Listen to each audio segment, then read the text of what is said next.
Hello and welcome everybody to the show. This is the first ever episode I'm going to do for Blureel Studios, a show where I talk about everything Blu-ray related, movie related, as well as my adventures in and outside of the studio. So basically everything and Blu-rays.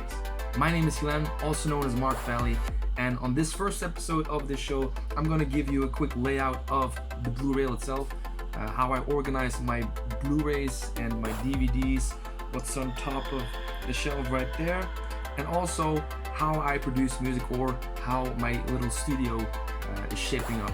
So let's discover this together on the first ever episode of Blureel Studios.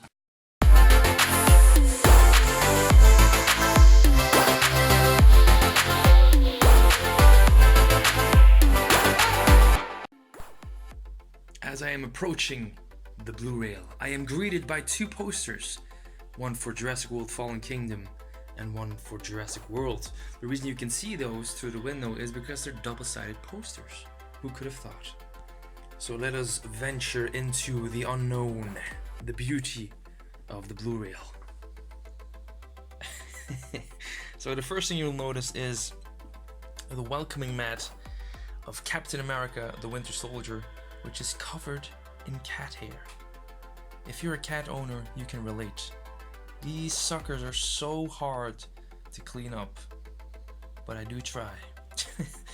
I'll pan up for a minute so you can get an overall view of what this thing looks like before showcasing the actual structure of it. There we go, the beauty shots, the beauty shots. And we have a little visitor. This is Leo. This is my cat. Well, one of the two actually. And she's obsessed for some reason with this room. Obsessed with it. And she's washing herself. And you have your answer. This is how cat hair gets on a black carpet. The first thing you'll notice while watching the first shelf is the amount of steelbooks I own. They're quite a bit, and this is the top shelf, which is dedicated to my collection of steelbooks, which are ordered chronologically. So from Two Guns, they bleed into the next shelf right here, and then they continue on this second shelf, all the way up to Zombieland. Looking forward to the sequel. Hope it's great. Below the steelbooks, we have a collection of horror movies on Blu-ray, from Annabelle 2 Creation all the way up to The Witch, which bleeds into the collection of Steven Spielberg movies I own on Blu-ray, which is a fair amount. I don't own all of them, as you can see, but I own a fair share. Then we have the Marvel Cinematic Universe on Blu-ray, ordered alphabetically, rather than chronologically. I go back and forth, so for the moment they're still organized alphabetically. I might change it in the future, but then we have the Fox Marvel Cinematic Universe, which is not really a cinematic universe of sorts, but there they are. Then we continue with the actual Blu-ray ordering from the numbers all the way up to the Z's. So we start with 12 Angry Men, continue with the A's, the B's, the C's, and the D's, all the way down here. And we go up to this one, which has a collection of Leonardo DiCaprio Blu-rays going into the H's. And then we go down. There's another shelf right here. Another one right there. And we end up at Zootropolis, which is continued with some Star Wars series, some war movies, Mission Impossible collection, and some Arrow video Blu-rays, which are some of my favorite to collect nowadays. Then we have on the bottom shelf some collections, some collector's edition, John Wick. Look at that beauty.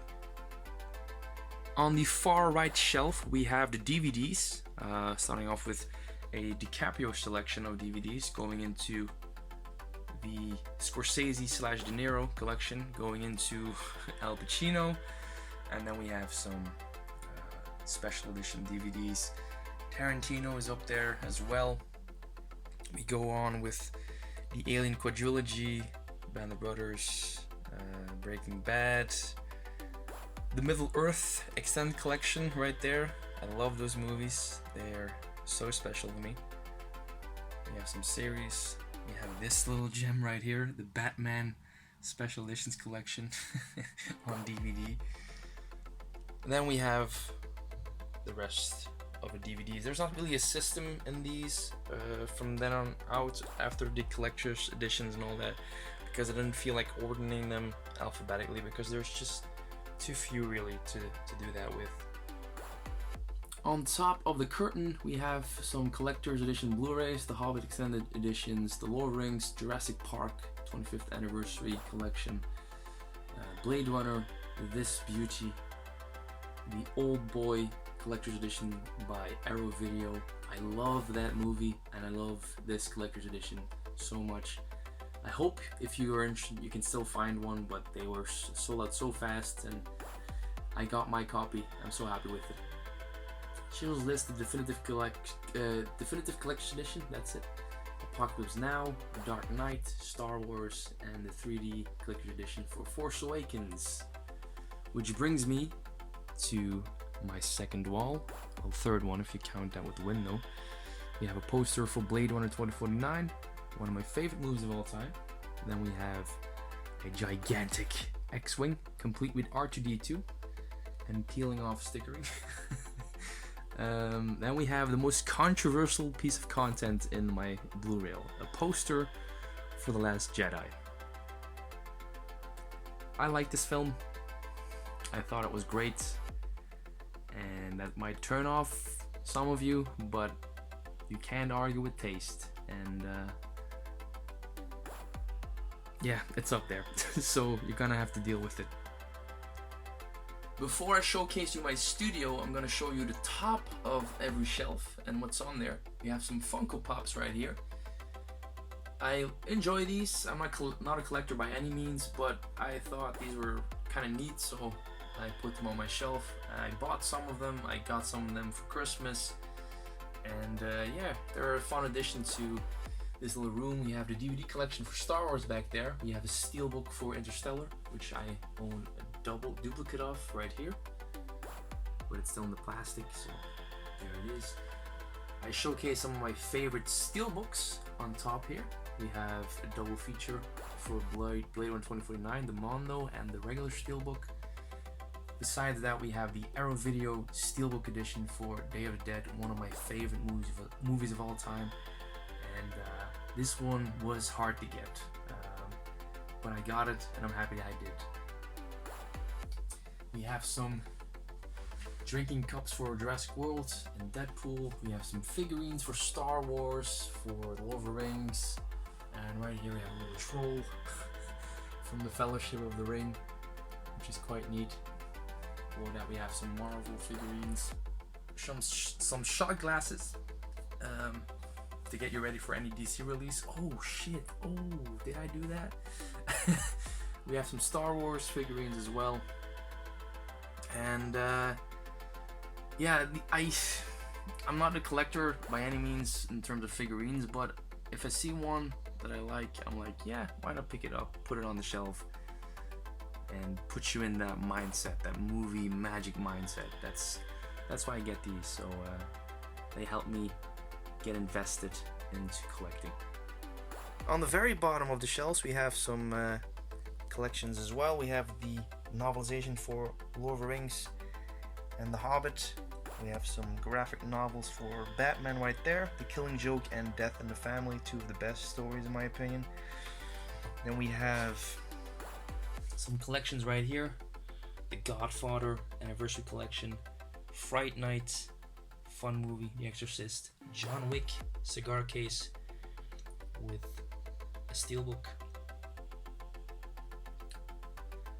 The Clone Wars, the Cornetto trilogy, the Da Vinci Code, and the Harry Potter collection on Blu-ray. Besides that, we have some Star Wars. I will sound like a guy from Boston, but we have some Star Wars memorabilia.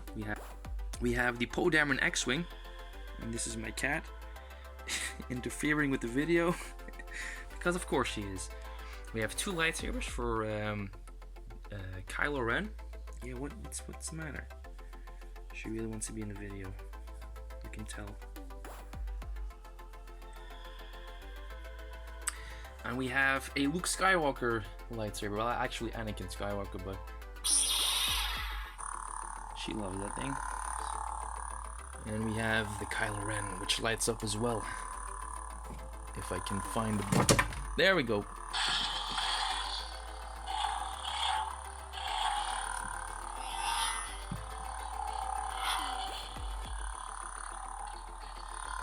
We have a Kylo Ren figurine, and of course Darth Vader next to it. She just keeps on.